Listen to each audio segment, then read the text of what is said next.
began coming into Allied headquarters of a large Iraqi convoy far to the east.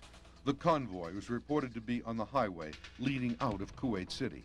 Our first concern was, how do we stop the Iraqis from returning this military equipment to Iraq? So we put airplanes that night in across the highway. Departure go 35 and a 1,000 for 4,000. Pilots were ordered to stop the convoy at all costs. If that wasn't motivation enough, the commander sent the pilots into battle with the latest news report. That a missile had just hit a barracks in Dhahran, and that 60 or so servicemen were killed. And our mission was to go up and stop the retreating forces as they left Kuwait City. And he said, put some hate in your heart, and he'll be waiting here when we get back. When we took off, we'd expected to see convoys leaving Kuwait City, but we weren't prepared for the magnitude, the number of vehicles that were on the ground that we saw when we broke out under the clouds. The air attack was relentless. Bombs were dropped on the front and rear of the procession, trapping the rest of the vehicles in between. The headlights all went out, but because of the reflections of the oil fires and the twilight cast by the low clouds, I was able to still see all the vehicles on the road.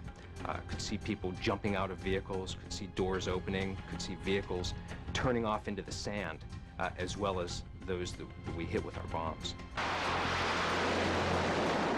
F-15s, B-52s, Harriers, A-6s, and A-10s, every plane available bombed the highway for 2 days straight.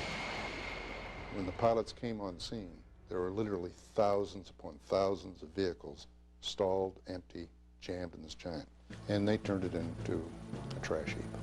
Pilots called the 3-mile-long stretch of charred bodies and vehicles the highway of death. Initial reports were of tremendous carnage, thousands dead. And it is 3 miles of the most amazing vehicular carnage you can imagine.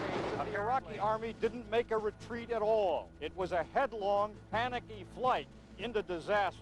I don't know what the casualty count was there. We never got one, but I would say virtually every Iraq that was in that convoy was killed.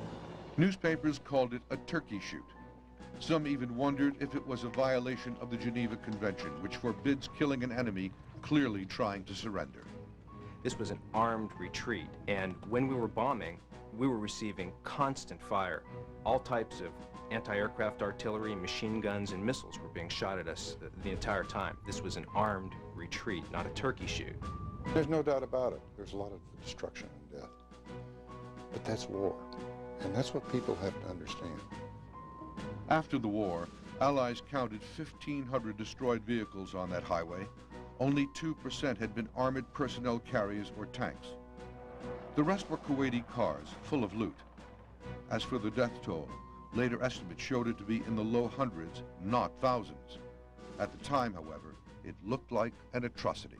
And there began to develop within the White House a concern about the public relations aspect of this victory. And after there were reports of a so-called highway of death, General Powell and President Bush became concerned that the American military not be seen as unnecessarily brutal, as, quote, shooting fleeing Iraqis in the back. They wanted to avoid this perception. So the president and the general began to consider a ceasefire. The sands of Desert Storm were shifting.